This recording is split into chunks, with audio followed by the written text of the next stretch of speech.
എല്ലാവർക്കും നമസ്കാരം. CC technical PSC ചാനലിന്റെ മറ്റൊരു ക്ലാസ്സിലേക്ക് എല്ലാവർക്കും സ്വാഗതം.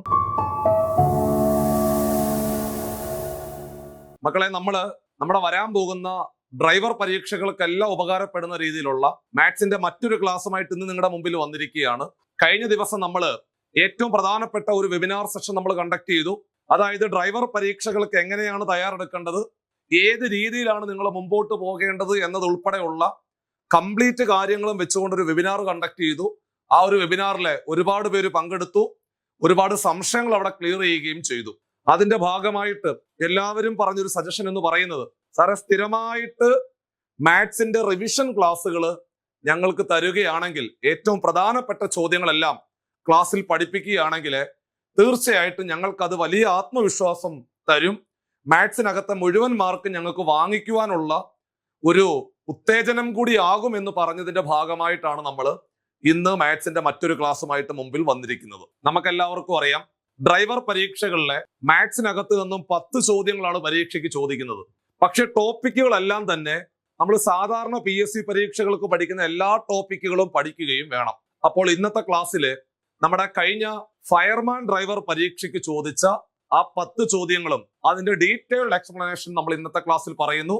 ഇത് വരാൻ പോകുന്ന CPO ഡ്രൈവർ, അതേപോലെ ഫയർമാൻ ഡ്രൈവർ, അതേപോലെ ബീറ്റ് ഫോറസ്റ്റ് ഓഫീസർ ഡ്രൈവർ ഉൾപ്പെടെയുള്ള ഡ്രൈവർ പരീക്ഷകൾക്ക് നിങ്ങൾക്ക് തീർച്ചയായിട്ടും ഉപകാരപ്പെടുമെന്നുള്ള കാര്യത്തിൽ യാതൊരു തർക്കവും ഇല്ല. നിങ്ങളുടെ മനസ്സിൽ എപ്പോഴും ഒരു ലക്ഷ്യം വേണം. നിങ്ങളുടെ ശരീരത്തില് എപ്പോഴാണോ ഒരു യൂണിഫോം നിങ്ങളുടെ ശരീരത്തിന് വരുന്നത്, അതുവരെയും നിങ്ങൾ വൃത്തിയായിട്ട് പഠിച്ചുകൊണ്ട് മുമ്പോട്ട് പോവുക. തീർച്ചയായിട്ടും നിങ്ങളുടെ ആഗ്രഹങ്ങളെല്ലാം സാധ്യമാകുന്ന ഒരു കാലം വിദൂരമല്ല. നമുക്ക് ഒരുമിച്ച് പഠിച്ചുകൊണ്ട് മുമ്പോട്ട് പോകാവുന്നതാണ്.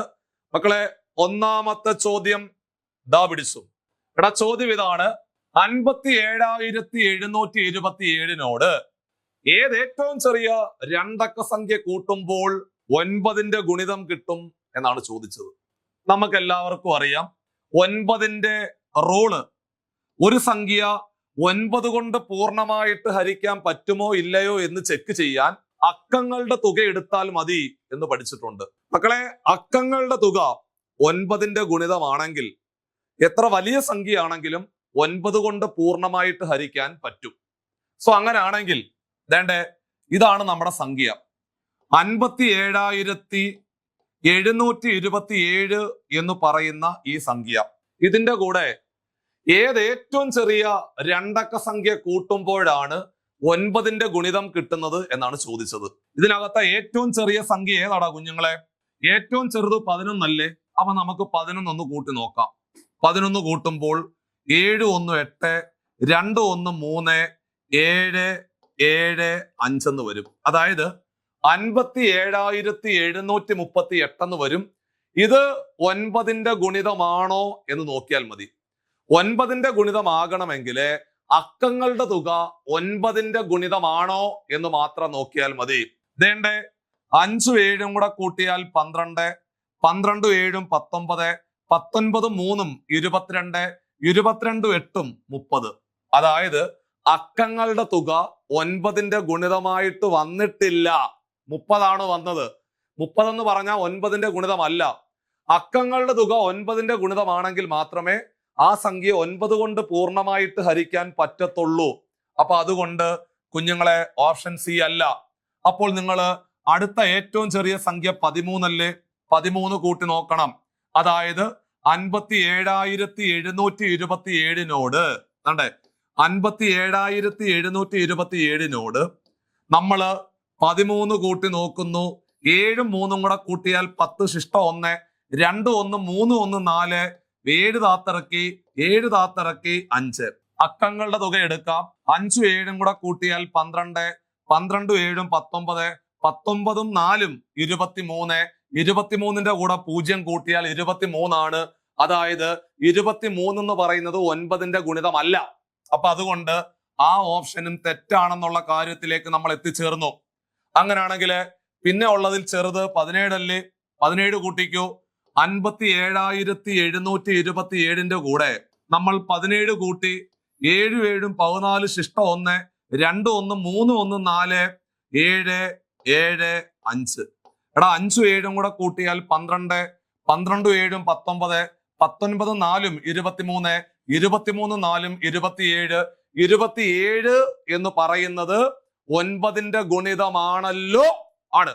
അപ്പോൾ 57,727 ഏത് ഏറ്റവും ചെറിയ സംഖ്യ കൂട്ടിയാൽ 9ന്റെ ഗുണിതമാകും എന്ന് ചോദിച്ചാല് മക്കളെ ഓപ്ഷൻ ബി ആയിരുന്നു അതിന്റെ റൈറ്റ് ആൻസർ എന്ന് പറയുന്നത്. അപ്പോൾ ഡിവിസിബിലിറ്റി റൂൾ വളരെ ഭംഗിയായിട്ട് പഠിക്കണം.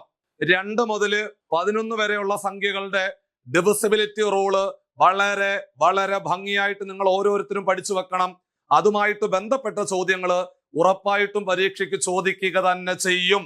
അപ്പോൾ ഒന്നാമത്തെ ആൻസർ എന്ന് പറയുന്നത് ഓപ്ഷൻ ബി ആയിരുന്നു അതിന്റെ റൈറ്റ് ആൻസർ എന്ന് പറയുന്നത്. 9ന്റെ റൂള് മാത്രമേ ഞാൻ പറഞ്ഞുള്ളൂ മക്കളെ. ഒരു സംഖ്യ 9 കൊണ്ട് പൂർണ്ണമായിട്ട് ഹരിക്കാൻ പറ്റണമെങ്കിൽ അക്കങ്ങളുടെ തുക 9ന്റെ ഗുണിതമായിരിക്കണം എന്നുള്ളതാണ് റൂള് എന്ന് നിങ്ങൾ ഓർത്തിരിക്കണം. ദാ പിടിച്ചോ രണ്ടാമത്തെ ചോദ്യം.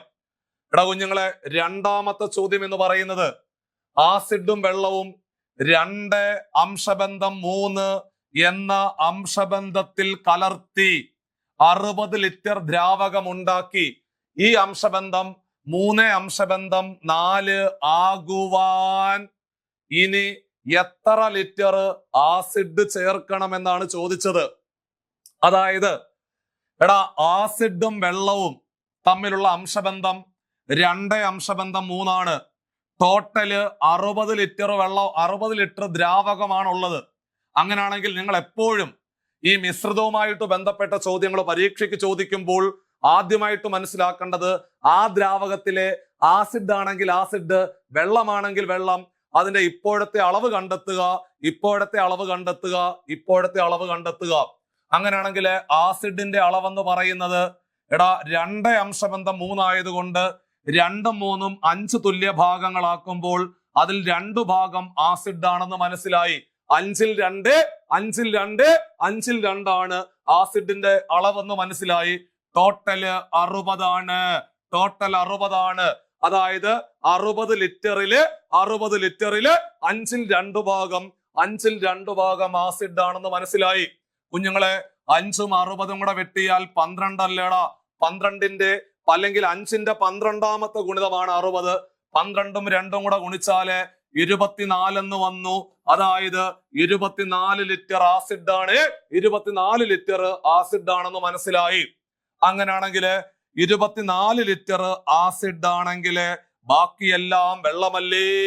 ബാക്കിയെല്ലാം വെള്ളമല്ലേ? കാരണം വേറെ സാധനങ്ങളൊന്നുമില്ല. അപ്പോൾ 24 ലിറ്റർ ആസിഡ് ആണെങ്കിൽ 60 ആണ് മൊത്തം ഉള്ളത്. 60ൽ നിന്ന് 24 കുറച്ചാട്ടെ. 60ൽ നിന്ന് 24 കുറച്ചാല് 14 കുറച്ച 6 വരും. പിന്നെ അവിടെ 5 അല്ലേ ഉള്ളൂ. 5ൽ നിന്ന് 2 കുറച്ചാൽ 3. അതായത് 36 ലിറ്റർ വെള്ളമാണെന്ന് മനസ്സിലാക്കുക. 36 ലിറ്റർ വെള്ളമാണെന്ന് മനസ്സിലാക്കി. അപ്പോൾ നമ്മൾ ചെയ്ത പരിപാടികൾ ഒന്നും കൂടെ പറഞ്ഞു തരാം. എടാ കുഞ്ഞുങ്ങളെ, ആസിഡ് ഉണ്ട്, വെള്ളമുണ്ട്, മൊത്തം കൂടെ 60 ലിറ്റർ മിക്സ്ചർ ആണുള്ളത്. 2 അംശബന്ധം 3 ആയതുകൊണ്ട് 2ഉം 3ഉം 5 തുല്യ ഭാഗങ്ങളാക്കുമ്പോൾ അതിൽ 2 ഭാഗം ആസിഡ് ആണെന്ന് മനസ്സിലായി. അപ്പോൾ 5ൽ 2, 60ന്റെ 5ൽ 2 എന്ന് പറയുന്നത് 24 ആണ്. 24 ലിറ്റർ ആസിഡ് ആണ്. ബാക്കി 36 വെള്ളം. ഓക്കെ, ഇനി ചോദ്യകർത്താവ് പറയുന്നു കുറച്ച് ആസിഡ് ഒഴിക്കാൻ പറയുന്നു. നമുക്ക് എത്ര ലിറ്റർ ആണെന്ന് അറിയില്ല. അപ്പൊ ഞാന് ഇപ്പോ നിലവിൽ 24 ഇല്ലേ, അതിന്റെ കൂടെ ഞാൻ ഒരു എക്സ് ലിറ്ററും കൂടെ ആഡ് ചെയ്തു.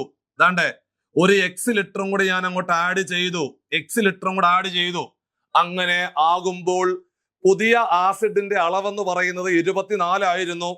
അതിന്റെ കൂടെ എക്സും കൂടെ ആഡ് ചെയ്താല് 24 + x എന്ന് വരും. വെള്ളത്തിന്റെ അളവിൽ മാറ്റമില്ല, 36. അങ്ങനെ ആസിഡ് ഒഴിച്ചു കഴിയുമ്പോൾ ഇവന്മാര് തമ്മിലുള്ള അംശബന്ധം എന്ന് പറയുന്നത് ദാ പിടിച്ചു 3 അംശബന്ധം 4. കണ്ടോ, എഴുതി വെച്ചു. ഒന്നും കൂടെ പറയാം.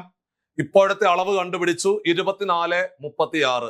എടാ 24 ലിറ്റർ ആസിഡ് ആണ്, 36 വെള്ളം. ഇപ്പൊ നമ്മൾ എന്താ ചെയ്യാൻ പോകുന്നത്? ആസിഡ് ഒഴിച്ചു. ആസിഡ് ഒഴിക്കുമ്പോൾ 24 എന്നുള്ളത് 24 + x ആയിട്ട് മാറി. വെള്ളം അപ്പോഴും 36 തന്നെ. അങ്ങനെ ഒഴിച്ചു കഴിയുമ്പോൾ ഇവന്മാര് തമ്മിലുള്ള അംശബന്ധം 3 അംശബന്ധം 4 ആണ്. ചോദ്യകർത്താവ് ഇത്രയും പറഞ്ഞിട്ട് എടാ എക്സിന്റെ വില എത്ര, എക്സിന്റെ വില എത്ര, എക്സിന്റെ വില എത്ര എന്നാണ് ചോദ്യം. നമുക്കറിയാം A is to B is equal to C is to D ആണെങ്കിൽ AD ഈക്വൽ ടു BC എന്ന് പഠിച്ചിട്ടില്ലേ? ഉണ്ട്. അതായത് ദൂരെയുള്ള രണ്ട് സംഖ്യകൾ തമ്മിൽ ഗുണിക്കുന്നതും അടുത്തുള്ള രണ്ട് സംഖ്യകൾ തമ്മിൽ ഗുണിക്കുന്നതും തുല്യമാണെന്ന് നമ്മൾ ചെറിയ ക്ലാസ്സിൽ പഠിച്ചിട്ടുണ്ട്. അങ്ങനാണെങ്കിൽ 4 into 24 plus X is equal to 36നെ 3 കൊണ്ട് ഗുണിച്ചാട്ടെ. 36നെ 3 കൊണ്ട് ഗുണിച്ചാല് 108 എന്ന് വരും. കണ്ടോ? 6 3 18 3 9 1 10. 36നെ 3 കൊണ്ട് ഗുണിച്ചാല് 108 വരും. ഈ കിടക്കുന്ന 4 അപ്പുറത്തേക്ക് പോയാൽ ഹരണമായി. അപ്പോൾ 24 plus X is equal to ഗുണിച്ചുകൊണ്ടിരിക്കുന്ന 4 അപ്പുറത്ത് പോയ ഹരണമാകുമ്പോൾ 108നെ 4 കൊണ്ട് ഹരിച്ചാല് 2 4 8. 8ന്റെ ബാക്കി 2 വരും. 28 എന്ന് പറഞ്ഞാല് 28നെ 4 കൊണ്ട് ഹരിച്ചാല് 7 എന്ന് വരും. അതായത് 108നെ 4 കൊണ്ട് ഹരിച്ചാല് 27 എന്ന് വരും. മക്കളെ, ഈ കിടക്കുന്ന പ്ലസ് 24നെ എടുത്ത് അപ്പുറത്തോട്ട് തട്ടിക്കൂ. അപ്പൊ സ്വാഭാവികമായിട്ടും മൈനസ് ആയി. 27ന്ന് 24 കുറച്ചാല് 3. ഓപ്ഷൻ ബി ആയിരുന്നു അതിന്റെ ശരിയായിട്ടുള്ള ഉത്തരം എന്ന് പറയുന്നത്. മിശ്രിതം എന്ന് പറയുന്ന ഈ ഒരു ഭാഗമുണ്ടല്ലോ, നമ്മുടെ അംശബന്ധം അനുപാതം എന്ന് പറയുന്ന ചാപ്റ്ററുമായിട്ട് ബന്ധപ്പെട്ടുകൊണ്ടുള്ള 6ാമത്തെ ടൈപ്പ് ചോദ്യമാണ്. വൃത്തിയായിട്ട് ചെയ്തു പഠിക്കണം. ഏറ്റവും കുറഞ്ഞ ഒരു 10 ക്വസ്റ്റ്യൻ എങ്കിലും ഭംഗിയായിട്ട് ചെയ്തു പഠിച്ചു കഴിഞ്ഞാല് ഈ ടോപ്പിക്ക് വളരെ ഭംഗിയായിട്ട് മനസ്സിലാവും. മിശ്രിതം ഉറപ്പായിട്ടും പരീക്ഷയ്ക്ക് ചോദിക്കും. ഇനി അതല്ല, ഈ ചോദ്യത്തിലെ വെള്ളം ഒഴിക്കണം എന്നാണ് പറഞ്ഞതെങ്കിലോ നമ്മൾ 24 അതുപോലെ നിർത്തിക്കൊണ്ട് 36 പ്ലസ് എക്സ് എന്ന് എടുത്തേനെ. ആസിഡ് ഒഴിക്കണം എന്ന് പറഞ്ഞത് കൊണ്ടാണ് ആസിഡിന്റെ അവിടെ നമ്മൾ കുറച്ച് ആസിഡ് ഒഴിച്ചു കഴിയുമ്പോൾ ആസിഡിന്റെ അളവെന്ന് പറയുന്നത് 24 പ്ലസ് എക്സ് ആയിട്ട് നമ്മൾ കരുതിക്കൊണ്ട് പ്രോബ്ലം ചെയ്തപ്പോൾ നമ്മുടെ ആൻസർ എത്ര കിട്ടി? എക്സിന്റെ വില എന്ന് പറയുന്നത് കുഞ്ഞുങ്ങളെ 3 ആയിരുന്നു അതിന്റെ ശരിയായിട്ടുള്ള ഉത്തരം. ദാ പിടിച്ചു അടുത്ത ക്വസ്റ്റ്യൻ. ബൈജു 4.25 കിലോമീറ്റർ ദൂരം സൈക്കിളിലും 11.5 കിലോമീറ്റർ ദൂരം ബസ്സിലും ബാക്കി ദൂരം നടന്നും യാത്ര ചെയ്തു. ആകെ യാത്ര ചെയ്ത ദൂരം 17.25 കിലോമീറ്റർ ആണെങ്കിൽ നടന്ന് യാത്ര ചെയ്ത ദൂരം എത്ര എന്നാണ് ചോദ്യം. നമ്മുടെ ബൈജു അവന് ആദ്യം സൈക്കിളിലാണ് പോയത്. ആദ്യം സൈക്കിളിൽ പോയി, പിന്നെ ബസ്സിൽ പോയി, പിന്നെ നടന്നു പോയി. ദാണ്ട് സൈക്കിളിൽ പോയത് 4.25, സൈക്കിളിൽ പോയത് 4.25, സൈക്കിളിൽ പോയത് 4.25, ബസ്സിൽ പോയത് 11.5. അപ്പോൾ തന്നെ നിങ്ങൾ ആലോചിച്ചോണം, 4.25 11.5 കൂടെ കൂട്ടിയാൽ ദേണ്ടേ ഈ കിട്ടിയ 4.25 ഈ കിടക്കുന്ന 11.5 കൂടെ കൂട്ടിക്കഴിഞ്ഞാൽ 5 5 2 7 11 4 15. അതായത് 15.75 കിലോമീറ്റർ ആണ് ഇത് രണ്ടും കൂടെ. അതായത് ബസ്സിലും സൈക്കിളിലുമായിട്ട് കവർ ചെയ്ത ആകെ ദൂരം എന്ന് പറയുന്നത് 15.25 ആണ്. 15.75 ആണ്. അപ്പൊ സ്വാഭാവികമായിട്ടും മൊത്തം അവൻ സഞ്ചരിച്ചത് 17.25 അല്ലേ? ആണ്. അപ്പൊ സ്വാഭാവികമായിട്ട് നിങ്ങൾക്ക് തന്നെ മനസ്സിലാക്കിക്കൂടെ, എടാ മൊത്തവും സഞ്ചരിച്ചത് 17.25 ആണ്. അതിലെ 15.25 അവൻ എങ്ങനെയാ പോയത്? ബസ്സിലും സൈക്കിളിലുമാണ്. ബാക്കിയുള്ളത് ഉറപ്പായിട്ട് നടന്നല്ലേ പോയത്? ആണ്. അപ്പോ അങ്ങനാണെങ്കിൽ മൊത്തം കൂടെ 17.25 ആണ്. 17.25. അതിലെ ബസ്സിലും സൈക്കിളിലുമായിട്ട് സഞ്ചരിച്ച ആകെ ദൂരം 15.25.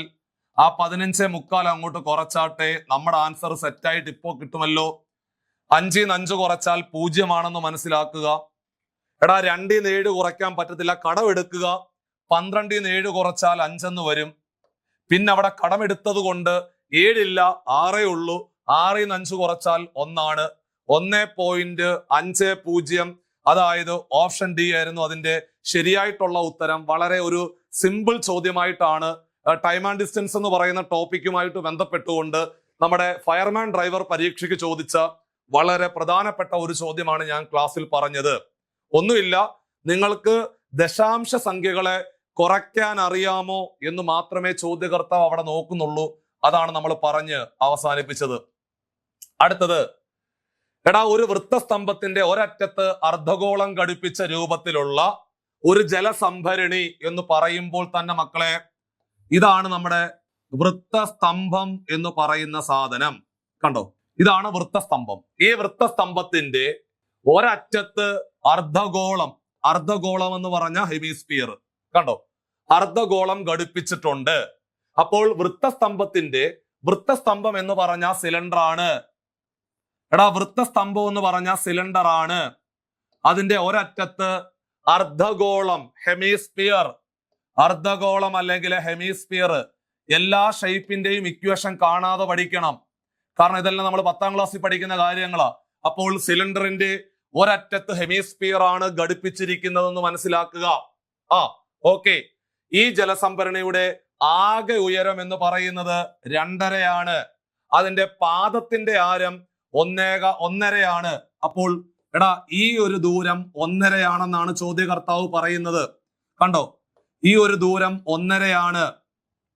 കണ്ടോ, ഈ ഒരു ദൂരം 1.5 മനസ്സിലാക്കുക.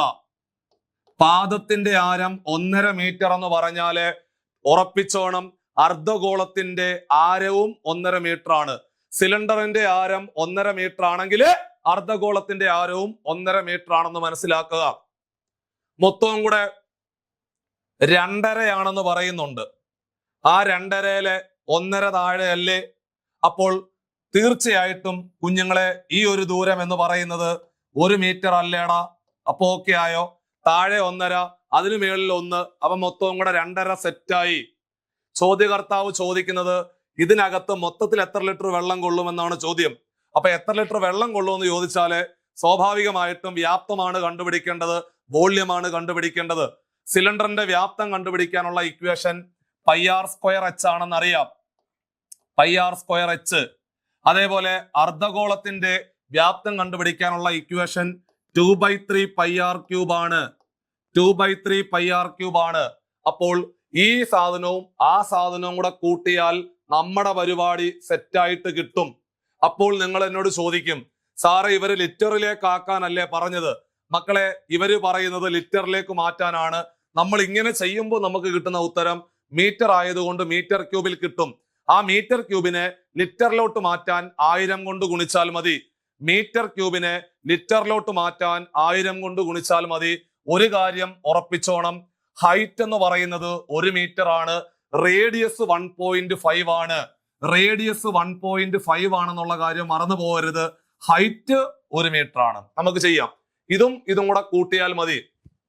അപ്പോൾ ഇത് രണ്ടും കൂടെ കൂട്ടിയ ആൻസറായി. ഈ സാധനമാണ് നമ്മുടെ സിലിണ്ടറിന്റെ വ്യാപ്തം, ഈ സാധനമാണ് നമ്മുടെ അർദ്ധഗോളത്തിന്റെ വ്യാപ്തം. രണ്ടും കൂടെ കൂട്ടിയാൽ ആ ഷേപ്പിന്റെ മൊത്തത്തിലുള്ള വ്യാപ്തം നമുക്ക് കിട്ടും. അപ്പോൾ രണ്ടീന്നും കോമൺ ആയിട്ട് നമുക്കൊരു കാര്യം ചെയ്യാം, രണ്ടീന്നും കോമൺ ആയിട്ട് പൈ ഇങ്ങ് പുറത്തെടുക്കാം. അപ്പോൾ മക്കളെ, രണ്ടീന്നും കോമൺ ആയിട്ട് ഞാൻ പൈ ഇങ്ങ് പുറത്തെടുത്തു, അല്ലെങ്കിൽ പൈയുടെ വില അങ്ങിട്ട് കൊടുക്കാം. പൈയുടെ വില 22/7 ആണ്, അത് ഞാൻ പുറത്തിട്ട് കൊടുത്തു. ഇനി ബാക്കിയുള്ളത് r² ആണ്. r എന്ന് പറഞ്ഞാൽ നമുക്ക് എല്ലാവർക്കും അറിയാം, r-ന്റെ വില 1.5 ആണ്. അതിന്റെ സ്ക്വയർ ആണ് എടുക്കേണ്ടത്. അതിന്റെ സ്ക്വയർ എടുക്കാൻ പറഞ്ഞാൽ 1.5ന്റെ സ്ക്വയർ എടുക്കുന്നതിന് പകരം 15ന്റെ സ്ക്വയർ എടുത്തിട്ട് 2 സ്ഥാനം ഇടത്തോട്ട് മാറ്റി കുത്തിട്ടാലും മതി. അപ്പോൾ മക്കളെ, 15ന്റെ സ്ക്വയർ 225 ആണ്. 2 സ്ഥാനം ഇടത്തോട്ട് മാറ്റി കുത്തിട്ടാൽ 2.25. അപ്പോൾ ഒരു കാര്യം ഉറപ്പായി, ഇവിടെ 2.25 എന്ന് വരും. ഇൻറ്റു h എന്ന് പറഞ്ഞാൽ 1 ആണ്. അതുകൊണ്ട് ഉത്തരത്തിൽ മാറ്റം ഒന്നും വരുന്നില്ല. നമ്മൾ ഒന്നും കൂടെ പറഞ്ഞു തരാം മക്കളെ. പൈയുടെ വില 22/7 പുറത്തെടുത്തു, കാരണം ഇവിടെയും പൈ ഉണ്ട്, അവിടെയും പൈ ഉണ്ട്. അതുകൊണ്ട് കോമൺ ആയിട്ട് പൈ എല്ലായിടത്തും ഉള്ളത് കൊണ്ട് രണ്ടീന്നും കോമൺ ആയിട്ട് ആ പൈ വാല്യൂ പുറത്തെടുത്തു. ബാക്കിയുള്ളത് r² ആണ്. r² എന്ന് പറഞ്ഞാൽ 2.25 ആണ്. അതിനെ 1 കൊണ്ട് ഗുണിക്കണം, അപ്പോഴും 2.25 തന്നെ വരത്തുള്ളൂ. അത് കഴിഞ്ഞു. പ്ലസ് കൊടുത്തു. 2/3 അതുപോലെ തന്നെ എഴുതി വെച്ചു, 2/3 അതുപോലെ തന്നെ എഴുതി വെച്ചു, 2/3 അതുപോലെ തന്നെ എഴുതി വെച്ചു.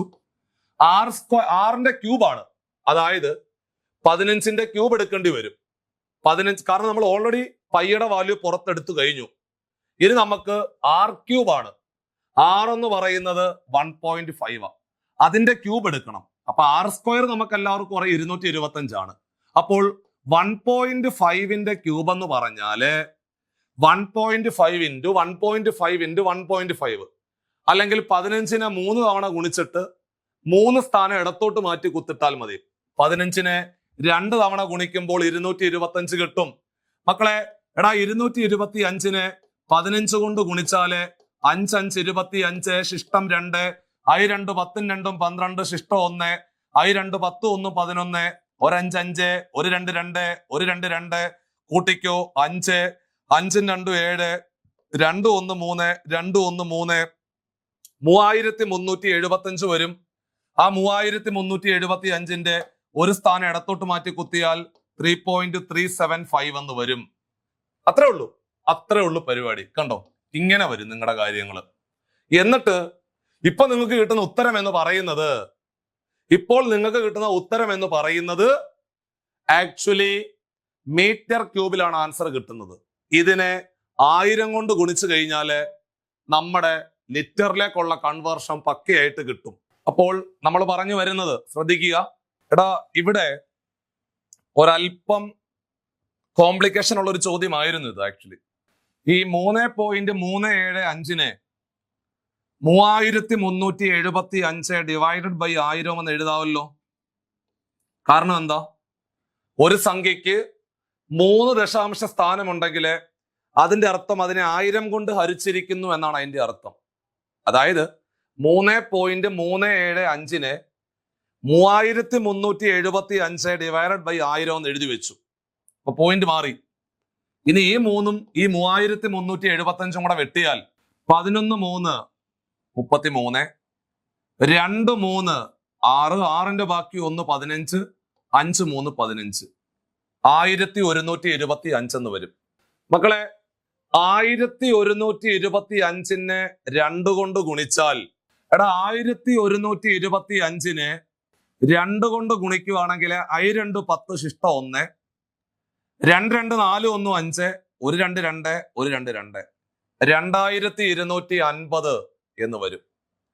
3 സ്ഥാനം ഇടത്തോട്ട് മാറ്റി കുത്തിട്ടാൽ 2.25 എന്ന് വരും. അപ്പോൾ ഇവിടെയും 2.25. അപ്പൊ ചുരുക്കി പറഞ്ഞാല് 2.25 2.25 കൂടെ കൂട്ടിയാൽ മക്കളെ 4.5 എന്ന് വരും. 4.5 എന്ന് പറഞ്ഞാൽ 45/10 ആണ്. 4.5 എന്ന് പറഞ്ഞാൽ 45 ഡിവൈഡഡ് ബൈ 10 എന്ന് എഴുതാം. ഇത് ചെയ്ത് കഴിഞ്ഞാൽ നമുക്ക് കിട്ടുന്ന ഉത്തരം മീറ്റർ ക്യൂബിലാണ് കിട്ടുന്നത്.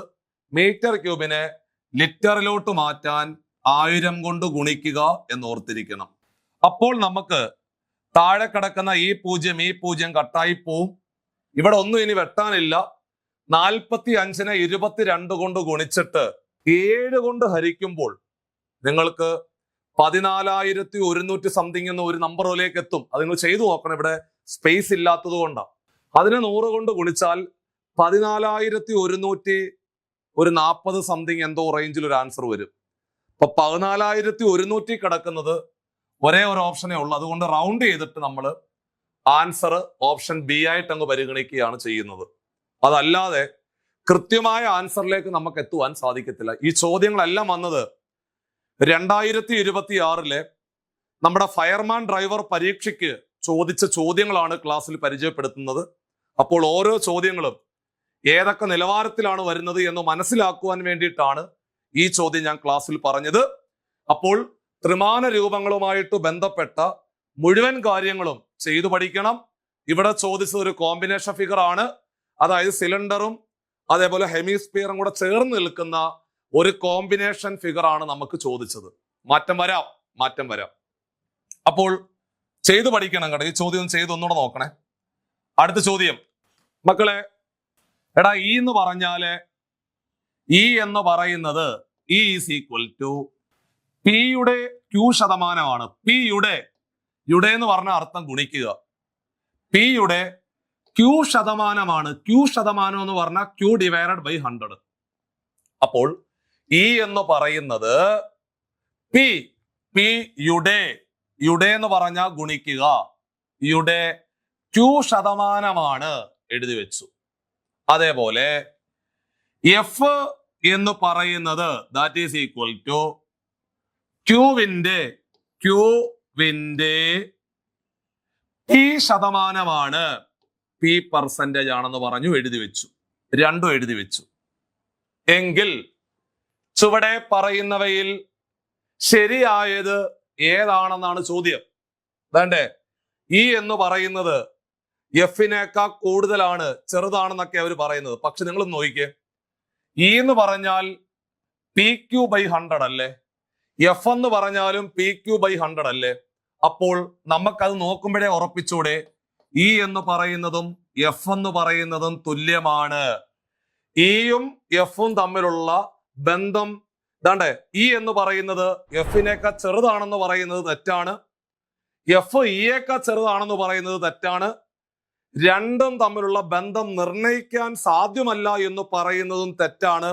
കാരണം രണ്ടുപേരും തുല്യമാണ്. ഇവയൊന്നുമല്ല എന്ന് പറയുന്ന ഡി ഓപ്ഷനിലേക്ക് പോകണം. അല്ലെങ്കിൽ ഇയും എഫും തുല്യമാണെന്ന് പറയുന്ന ഒരു സ്റ്റേറ്റ്മെന്റ് അവിടെ ഉണ്ടായിരുന്നെങ്കിൽ അത് ബബിൾ ചെയ്താലും മതിയായിരുന്നു.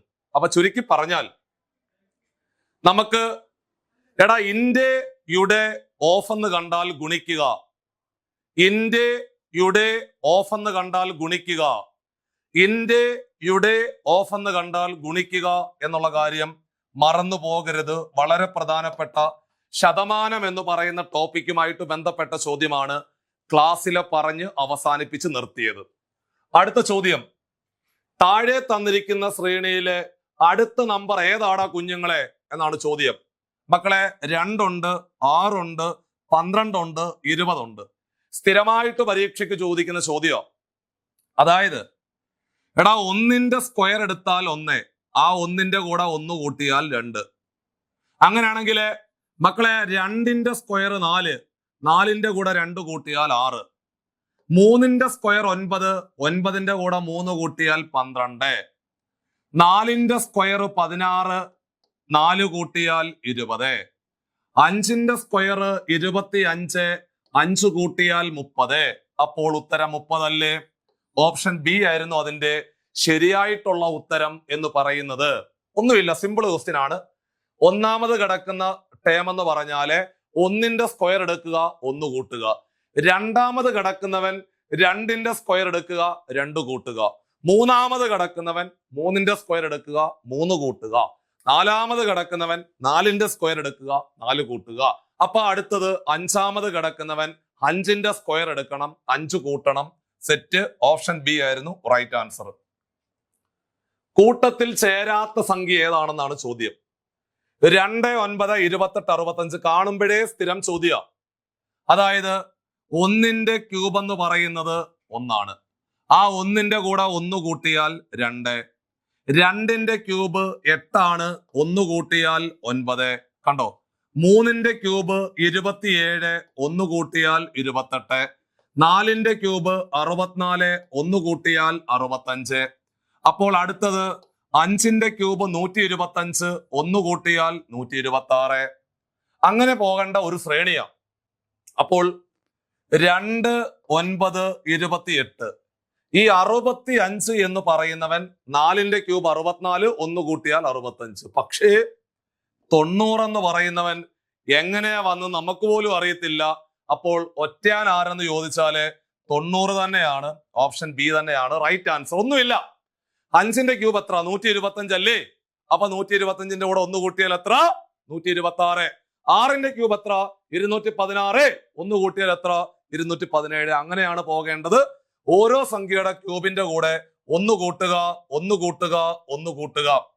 അടുത്തത് വളരെ സിമ്പിൾ ചോദ്യം. CAB 312. കാരണം സി എന്ന് പറഞ്ഞാൽ 3ാമത്തെ അക്ഷരമാണ്, എ എന്ന് പറഞ്ഞാൽ 1ാമത്തെ അക്ഷരമാണ്, ബി 2ാമത്തെ അക്ഷരം. നോക്കുകയേ വേണ്ട. എച്ച് എന്ന് പറഞ്ഞാൽ 8ാമത്തെ അക്ഷരമാണ്, ഇ 5ാമത്തെ അക്ഷരമാണ്, എ 1ാമത്തെ അക്ഷരമാണ്, ഡി 4ാമത്തെ അക്ഷരം. അങ്ങനെയാണെങ്കിൽ ബാഡ്ജ് എന്ന് പറയുന്ന ആ ഒരു വാക്കിനെയാണ് നിങ്ങൾ കോഡ് ചെയ്യേണ്ടത്. മക്കളെ, ബി എന്ന് പറഞ്ഞാൽ 2, എ എന്ന് പറഞ്ഞാൽ 1, ഡി എന്ന് പറഞ്ഞാൽ 4, 214 തുടങ്ങുന്നത്. ഇതല്ല, ഇതല്ല, ഇതുമല്ല. അപ്പൊ ഉറപ്പിച്ചു എ തന്നെയാണ് ആൻസർ.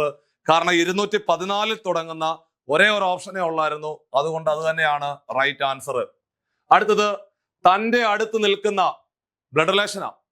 തന്റെ അടുത്ത് നിൽക്കുന്ന രാജുവിനെ ചൂണ്ടിക്കാണിച്ചുകൊണ്ട് ജയൻ ഇങ്ങനെ പറയുന്നു.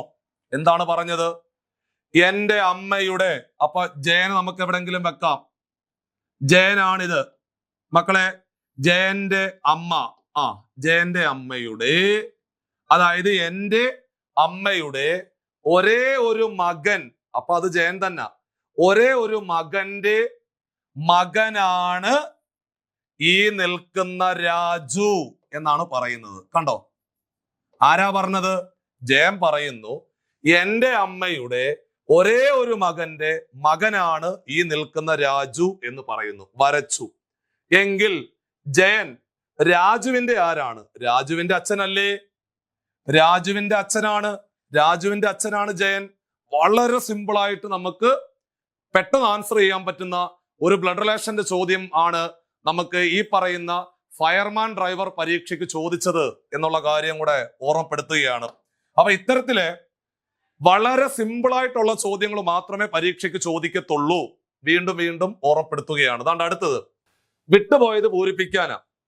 PON ഉണ്ട്, MLK ഉണ്ട്, JIH ഉണ്ട്. അടുത്തത് ആരാണ്? DCB ഉണ്ട്. ഇവിടുത്തെ പോകുന്നത് ദാണ്ടേ ബാക്കിന്ന് ഫ്രണ്ടിലോട്ടാ. ABBCD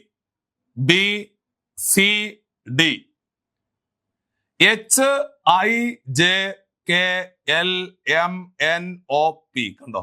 അപ്പോൾ ABCDEFGHIJK കണ്ടോ? അപ്പോൾ വരേണ്ടത് GFE. അതായത് ഓപ്ഷൻ എ ആയിരുന്നു അതിന്റെ ശരിയായിട്ടുള്ള ഉത്തരം എന്ന് പറയുന്നത്. വളരെ പ്രധാനപ്പെട്ട ഒരു ചോദ്യമാണ് ക്ലാസ്സിൽ പറഞ്ഞ് അവസാനിപ്പിച്ചത്.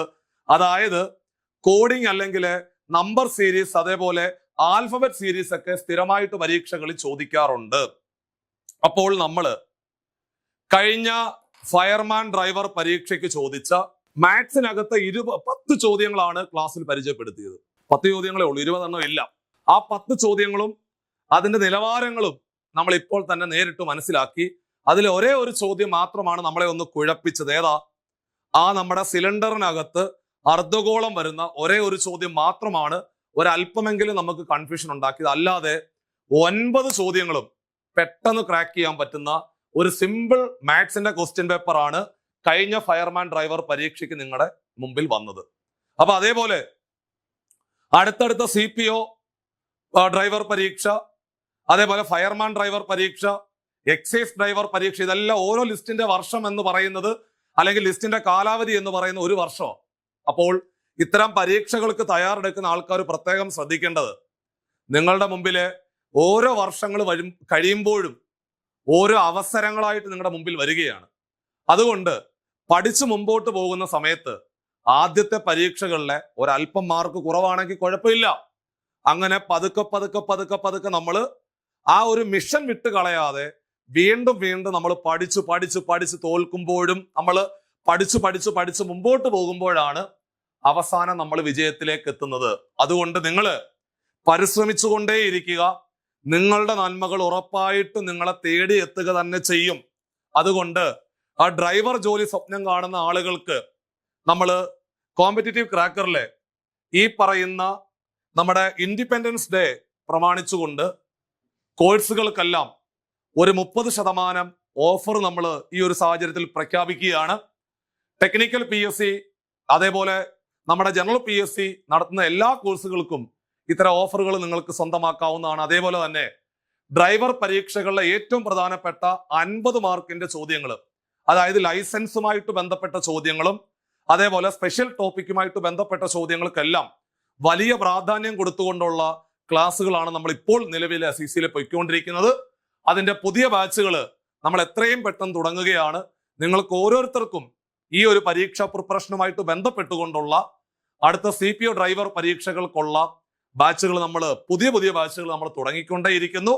നിങ്ങൾ വളരെ ആത്മാർത്ഥമായിട്ട് പഠിച്ചുകൊണ്ട്, അതായത് driving licence, special topic, maths, current affairs ഉൾപ്പെടെയുള്ള വളരെ പ്രധാനപ്പെട്ട 60 മാർക്കിന്റെ ആ ഒരു ഭാഗങ്ങൾ, അല്ല 60 അല്ല 70 മാർക്കിന്റെ വളരെ പ്രധാനപ്പെട്ട ഭാഗങ്ങൾ നിങ്ങൾക്ക് വലിയ പ്രാധാന്യത്തോടു കൂടി ഇത്തരം ബാച്ചുകളിലെ കൃത്യമായിട്ട് ലൈവ് ക്ലാസ്സുകളും റെക്കോർഡ് ക്ലാസ്സുകളും പൂർണ്ണതയിലേക്ക് നിങ്ങൾക്ക് എത്തിക്കുവാൻ സാധിക്കും. അതുകൊണ്ട് നിങ്ങൾക്ക് എല്ലാവർക്കും പുതിയ ഡ്രൈവർ ബാച്ചുകളിലേക്ക് നിങ്ങൾക്ക് ജോയിൻ ചെയ്യാവുന്നതാണ്. അതേപോലെ തന്നെ നിങ്ങൾക്ക് ഈ ക്ലാസ് തീർച്ചയായിട്ടും ഉപകാരപ്പെട്ടു എന്ന് ഞാൻ വിശ്വസിക്കുന്നു. അതേപോലെ ഈ ഒരു ക്ലാസ്സുകൾ നിങ്ങൾക്ക് ഉപകാരപ്പെട്ടു എങ്കിൽ നിങ്ങളുടെ ഡ്രൈവർ ഗ്രൂപ്പുകളിലേക്ക് ഇത്തരം വീഡിയോസ് ഷെയർ ചെയ്തുകൊണ്ട് മാക്സിമം സപ്പോർട്ട് ചെയ്യുക. മറ്റൊരു ക്ലാസ്സുമായിട്ട് നമുക്ക് വീണ്ടും കാണാം, കണ്ടുമുട്ടാം. അപ്പോൾ നമുക്ക് മറ്റൊരു ക്ലാസ്സിൽ കാണാടാ. ബൈ.